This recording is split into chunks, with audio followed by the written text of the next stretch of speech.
Hoy vamos a contar historias también. Y les empiezo con una pregunta. ¿Ustedes han notado, saben, que tienen en común casi todas las historias de ese tipo que nos gustan, esas series, esas películas que son súper taquilleras, atractivas y que seguramente a todos aquí les gustan? ¿Saben qué tienen en común? Díganme series, por ejemplo, series, películas que les gustan. Star Wars es una. Como la lucha entre el bien y el mal. Lucha entre el bien y el mal. ¿Sí? ¿Cuántas películas de esas hay súper famosas?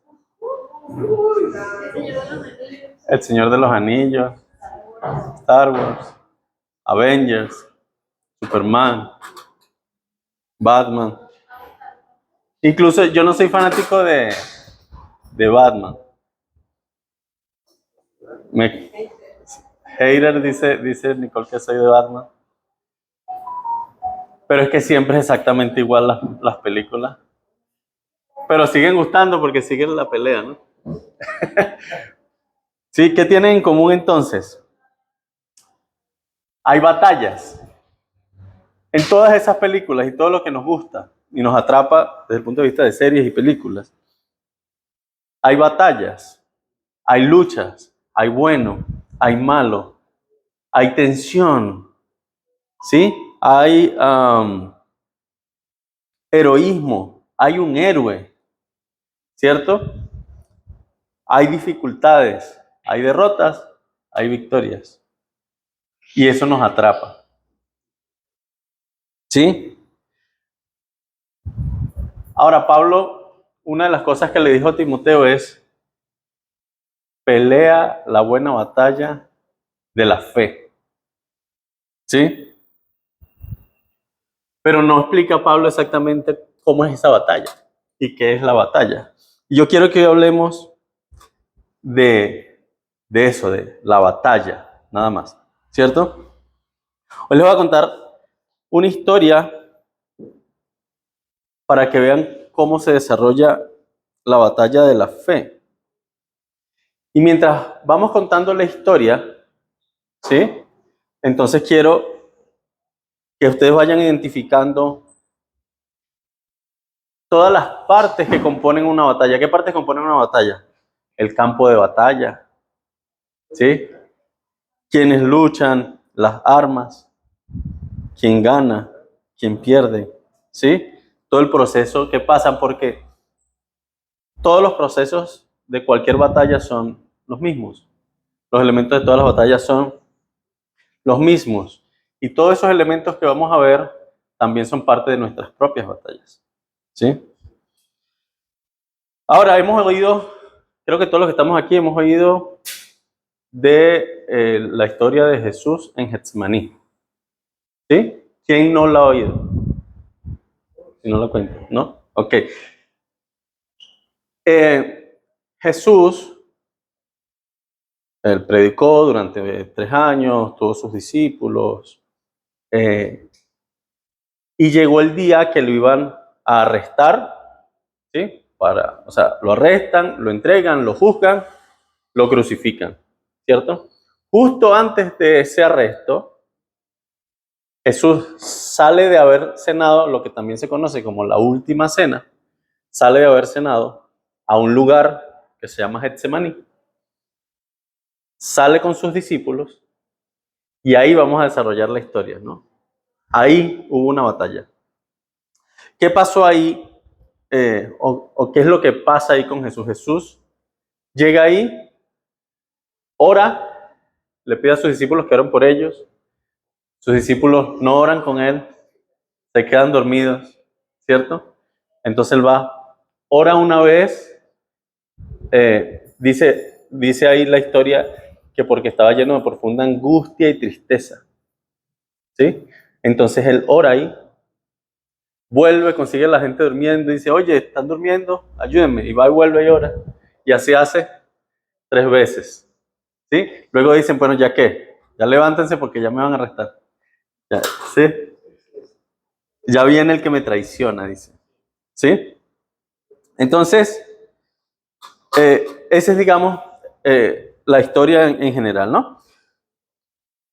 Pero yo quiero que por un momento nos pongamos en el lugar de Jesús. Jesús acaba de salir de lo que él sabe que es su última cena. ¿Has pensado eso? O sea, es como si tú supieras que el desayuno de esta mañana fue tu último desayuno. ¿Sabes la carga emocional que tiene eso? O sea, él sabía que esa era la última vez que iba a cenar. Y no es por la cena, es porque, o sea, no me quedan 24 horas. ¿Sabes? O sea, ya mañana no existo. ¿Sí? Entonces, él acaba de salir de lo que él sabe y sus discípulos saben que es su última cena. Y está saliendo y está caminando con sus discípulos hacia Getsemaní. ¿Qué puede ir pensando Jesús? ¿Sí? Estuvo reunido con sus amigos más íntimos, con aquellos que había vivido, viajado, comido, reído los últimos 3 años. Los invita a este huerto. Ese Getsemaní era un lugar donde sembraban aceitunas. ¿Sí? Es lo que llaman Huerto de los Olivos, es un sembradío de aceitunas. ¿Sí? Que se llamaba Getsemaní. Y los invita ahí, que ese lugar dice que había sido un lugar donde que ya ellos conocían, ya habían, o sea, ya Jesús había estado ahí con sus discípulos, así que era de cierta manera un lugar familiar para todos. Era un lugar conocido, como para nosotros decir, vamos a la mesa de los santos, porque fue mi última cena. ¿Sí? Vamos a compartir un momento especial por última vez.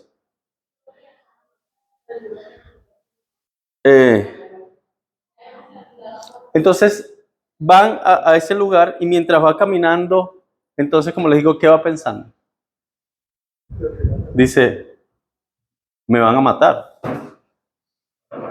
En menos de 24 horas me van a matar y de la manera que me van a matar. Pero no solo eso, sino que me van a matar porque uno de los que tenía, no está aquí ni siquiera, me está traicionando. Y yo lo sé. Sé que está buscando la gente para venirme a arrestar.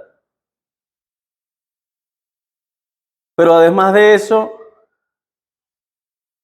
cuando vengan, los otros 11 que me dijeron que iban a ir conmigo hasta la muerte, van a salir corriendo todos. Y no va a quedar ni uno. Esos que anduve con ellos 3 años, los sustenté, los enseñé, los abracé.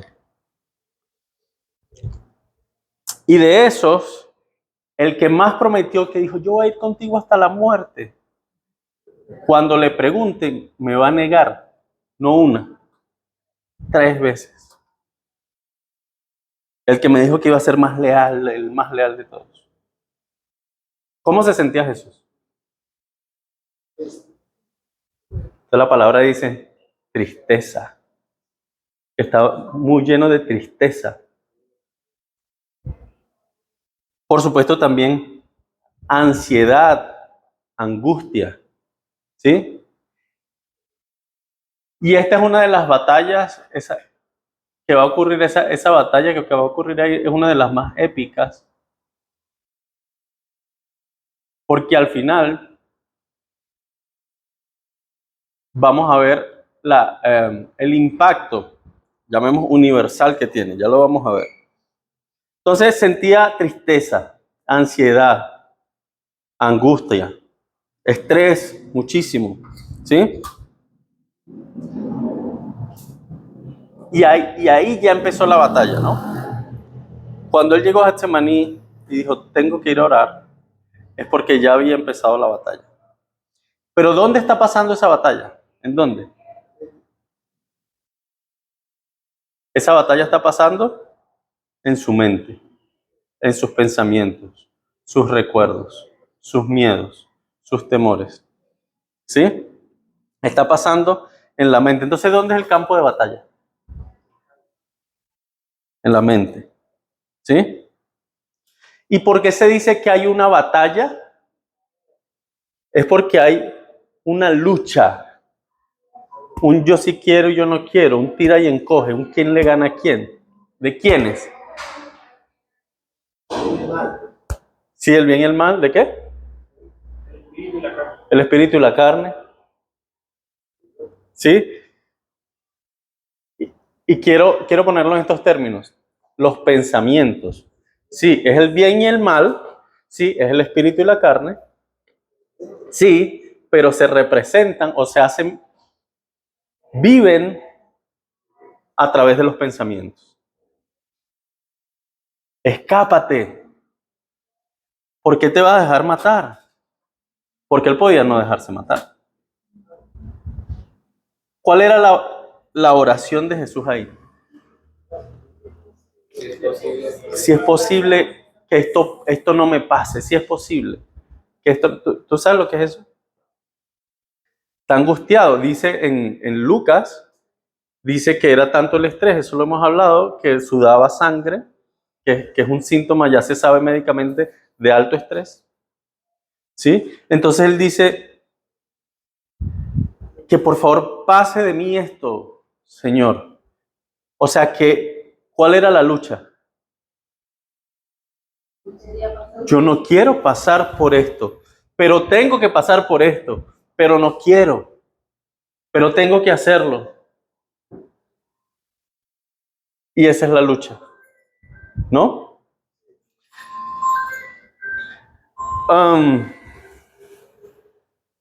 Ahora, imagínense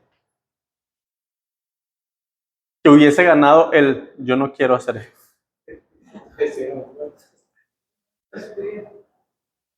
Imagínense que hubiese ganado yo no quiero hacer esto, porque él simplemente se podía ir de ahí. Judas sabía que él estaba ahí, que por eso fue que lo entregó. De hecho, cuando vas a la historia de Judas, dice que él negociando con los líderes religiosos, dice que Judas le dijo, yo soy el único que quiere y puede entregarte. Como que él tenía información y además estaba dispuesto, ¿no? Entonces, Jesús se hubiese podido ir y sería otra la historia, ¿cierto? Por eso Jesús va y ora y una y otra vez porque ahí viene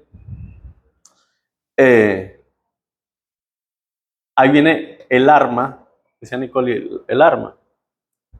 El arma de luchar es la fe, ¿sí? Efesios nos los describe, Efesios 6 describe la armadura de Dios como con partes, pero lo global de eso es la fe. Lo global de esa armadura es la fe porque Jesús lo que dijo es, en la oración que decía, yo no quiero pasar por esto, si es posible, quítame esto, que no me pase esto, pero, Señor, que no se haga mi voluntad, sino la tuya. ¿Eso qué es? Confianza. Aunque yo sé, o sea, estoy triste, angustiado, sé cómo van a asesinar, entiendo lo que va a pasar. Es horrible lo que me va a pasar. Incluso pudiese no entender por qué tengo que pasar por, o sea, por qué no puede ser otra cosa, de otra manera. ¿Sabes? O sea, porque no, ¿sí? Se podían haber inventado otra manera de justificarnos.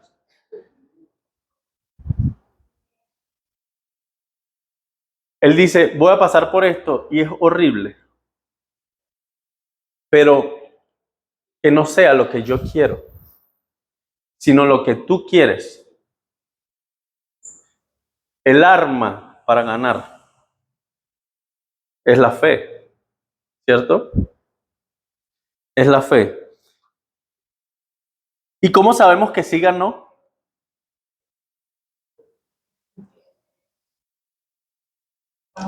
Estamos aquí. ¿Cómo sabemos que sí ganó? Porque estamos aquí, pero no solo eso.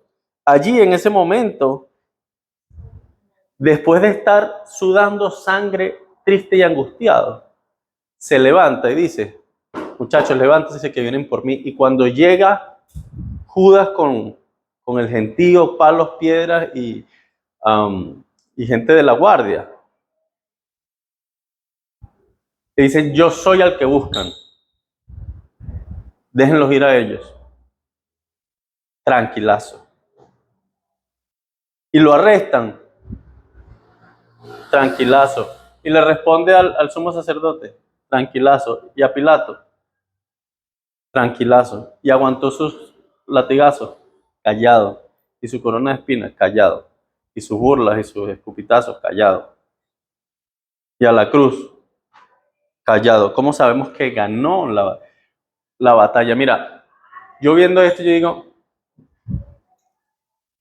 Jesús estuvo en esa batalla y en el momento que se levantó de orar la tercera vez, ya había ganado la batalla.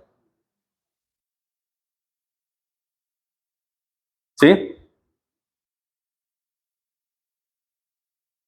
Entonces, eso es lo que pasó ahí, ¿no? En ese momento. Pero justo allí también, o sea, en ese contexto,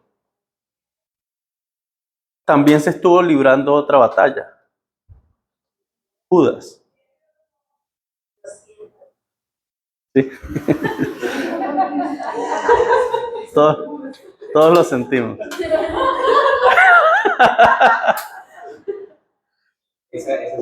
Judas también tuvo su batalla, ¿cierto? ¿Cuál fue la batalla de Judas en sus pensamientos? ¿Ah? Bueno, pero antes. ¿Lo entrego? No lo entrego. ¿Es el Mesías? No es el Mesías. ¿Lo amo? No lo amo. ¿Sí? Necesito la plata. Necesito el dinero. Agarro la plata. No agarro la plata. Me pongo a trabajar más bien. ¿Por cuántas monedas? 15 no me parece, yo creo que mejor 30. ¿Sí? Es mi oportunidad de hacer algo importante. También yo estaría pensando, si lo presiono, ahora sí vamos a ir a la guerra, vamos a luchar, vamos a liberar. Correcto, esa es una de las interpretaciones que dan de lo que posiblemente llevó a Judas. Una dicen por el dinero, porque Juan es muy explícito respecto a que él dice, lo que pasa es que él era ladrón, ¿se acuerdan? Cuando él se molesta por lo del perfume, entonces él dice, ¿por qué no se lo dimos a los pobres? Pero Juan es muy explícito, Juan es muy cómico. Me dice, pero dijo eso porque era ladrón. Porque él también, los otros tres evangelios, estoy viendo todo, y ya entendí un chiste que vi por ahí, y es cierto, los otros tres evangelios dicen, y uno de los discípulos le cortó la oreja a cuando llegaron a arrestar a Jesús, le cortó la oreja a uno de los soldados, ¿sí? Y todos dicen, uno de los discípulos. Juan dice, y Pedro sacó la espada y le cortó. Entonces Juan... ¿Sí? Sí. Entonces Juan como que no se guardaba nada. Sí, entonces Juan dice que Judas dice que él no se preocupaba por los pobres realmente con lo del perfume, sino que era ladrón. Y también se suma a eso lo que dice la hermana, posiblemente él veía a Jesús, o sea, sí creía en Jesús como el Mesías, pero malinterpretaba al Mesías como los otros judíos que nos vienen a liberar de Roma y anda perdiendo el tiempo. Si yo le doy este empujoncito, de repente cuando se vea aprisionado, ahí vas, como Jesús dijo, ¿tú crees que yo no puedo orar y me manda una legión de ángeles? Sí, entonces de repente Judas pensó que iba a hacer eso, pero no. Sí. que de hecho eso se interpreta en la historia porque después cuando lo condenan, es que Judas dice, cuando vio que lo condenaron, se arrepintió, porque entonces se dio cuenta de que mi cálculo no fue correcto. ¿Sí? Entonces, pero ¿a qué quería ir con lo de Judas? Judas estuvo luchando, o sea, tuvo su propia batalla también. Si lo presiono, por ejemplo, si nos va a liberar de Roma, o si necesito el dinero y quiero el dinero, así voy a ser yo quien voy a resolver todas las cosas, no va a ser Juan, ni Pedro, ni Santiago, voy a ser yo. ¿Sí? Entonces la codicia, las ganas de resolver las cosas, la impaciencia, sí, un montón de cosas que estaba luchando, que estaba en esa batalla de Judas. ¿En dónde? En su mente. Codicia, rabia, amargura. Y Judas luchó contra todos esos pensamientos, pero nunca vemos, pues de repente sí lo hizo, pero no sabemos, pero definitivamente no se ve, no lo llevó en oración de la manera que lo llevó Jesús, y no confió en Dios de la manera que Jesús confió en Dios. No confió, deja tranquilo, ¿sí? Y así entonces perdió la batalla, ¿sí? La diferencia de Judas es que no luchó, dejó que su fe, sus valores, sus propósitos fueran capturados por el enemigo, ¿sí? ¿Han visto en las batallas, en las guerras, se habla de eso, de prisioneros de guerra? No sé si lo saben cómo funciona, pero básicamente te capturan y eres un prisionero, dependiendo de la época. Ahora hay más derechos humanos y toda la cosa, pero antes te podían vender como esclavo, te podían matar, te podían torturar, bla, bla, bla, bla. Incluso hoy con derechos humanos hay muchas torturas incluso, aunque no son públicas. No son públicas, no son legales, pero las hay. Entonces la fe, los valores, los propósitos, los de Judas, fueron capturados por el enemigo, por esa otra parte. Fueron sometidos, fueron torturados, fueron doblegados, la voluntad fue doblegada hasta matar su fe y sus valores. Cuando eso fue vencido, ya no hubo más nada que hacer. ¿Sí? Dice la palabra que Satanás entró en Judas. Pero en la interpretación, cuando estudias el asunto, porque a veces decimos, es que Satanás entró en Judas, lo volvió loco, lo controló. No, Judas venía con eso desde hace tiempo. ¿Sí? Satanás entró en Judas, dice que Satanás entró en Judas en la cena, cuando Jesús le da el pan. Pero ya el negocio estaba hecho, de hace rato. Entonces, porque algunos dicen, no fue culpa de Judas. No, ya Judas había tomado la decisión, ya Judas había perdido la batalla. Y cuando perdiste la batalla, ¿qué pasa? ¿Qué hace el enemigo? ¡Pum! Me apodero aquí. ¿Sí? Porque ya perdiste la batalla.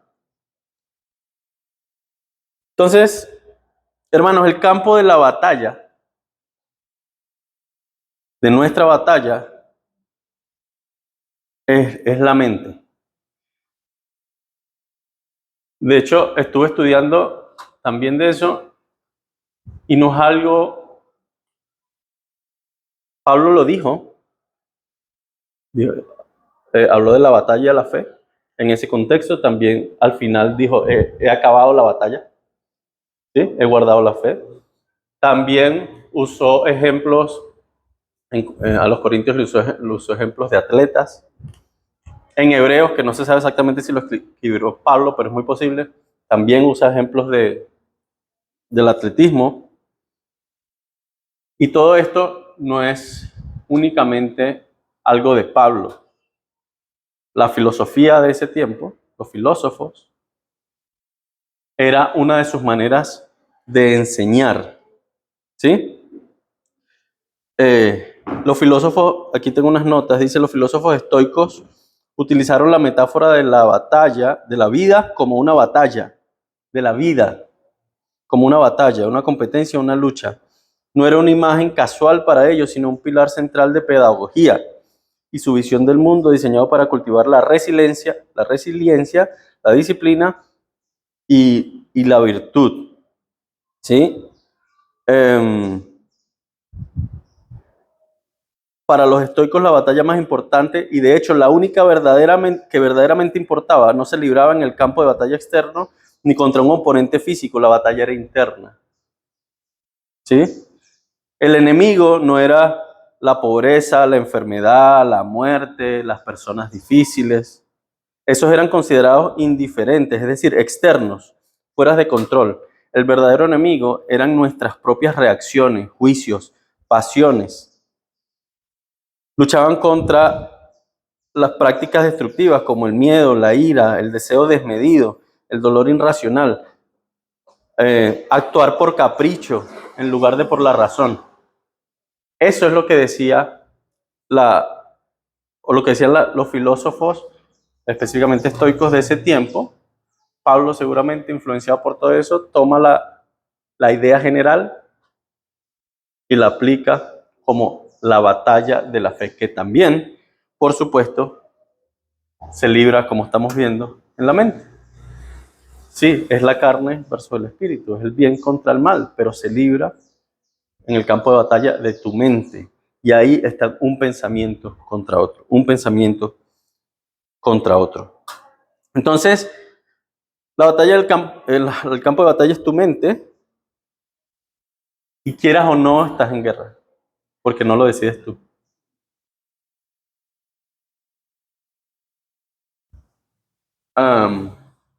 Ucrania estaba así tranquilito, y de repente, ¡pum!, un bombazo. Rusia, no, que es que yo quiero recuperar el territorio de que... ¿Sí? El enemigo en una batalla no te avisa, ni te pide permiso, ¿cierto? Entonces, la carne, el mal, el enemigo, no te va a pedir permiso para entrar en batalla contigo. Simplemente llega, y no más. Y tú tienes que estar dispuesto a luchar si no quieres ser vencido. Cada uno tiene su propia batalla, ¿sí? Tal vez las batallas de algunos son contra pensamientos contrarios a los valores. Puede ser una batalla contra la codicia, contra la lujuria, la rebeldía, la pereza. Tal vez la batalla no es contra, digamos, eso malo, esos pecados, sino tal vez la batalla es contra el miedo, la tristeza, la ansiedad, la depresión, o tal vez una mezcla de todo eso. ¿Sí? Sea como sea, es difícil. Y por eso es que uno se siente cansado, ¿no se sienten a veces? Cansado de esto. Y es en tu mente. A veces ni siquiera a veces ni siquiera esas cosas se hacen realidad, solo es tu mente. ¿Sí? Pero uno está cansado porque está batallando, luchando. ¿Sí? Pero es importante recordar, la batalla se gana con fe en Dios. En Efesios 6:13, cuando está hablando de la armadura, dice que toda esa armadura, ¿sí? Y que esa batalla al final, la idea es que puedas resistir. Mira, por lo tanto, toma la armadura de Dios para que puedas resistir en el día malo. El chiste es resistir, ¿sí? Y por supuesto, otra vez, por eso cansa, ¿sí? Porque hay que resistir. Algo también importante sobre eso, lo dice solo Lucas. Dice que cuando Jesús estaba orando, apareció un ángel para fortalecerle. ¿Sí? Dice que eso pasó, y eso es lo que pasa cuando uno tiene confianza en Dios, o sea, cuando uno tiene fe, lo que hizo Jesús. Señor, no quiero hacer esto, es la realidad. Y estoy angustiado y además me están traicionando. O sea, esto es un montón de cosas. Pero sea como sea, que se haga tu voluntad. Y en ese momento Dios dice, ok, te ayudo. Y después de ese momento, ese Jesús es diferente. Otra vez, como les digo, se levanta y dice, aquí estoy yo. ¿Sí? Ese Jesús es diferente. Porque lo que queremos hacer es resistir en el día malo y una vez habiendo acabado todo, estar firmes. Porque si se acaba todo y estamos vencidos, pues ya perdimos la batalla. La idea es que puedas resistir el día malo y cuando todo pase, porque todo pasa, al final todo pasa, entonces estar firme, de pie, todavía, con la familia, con la iglesia, con Dios, con la fe en Dios, estar firme.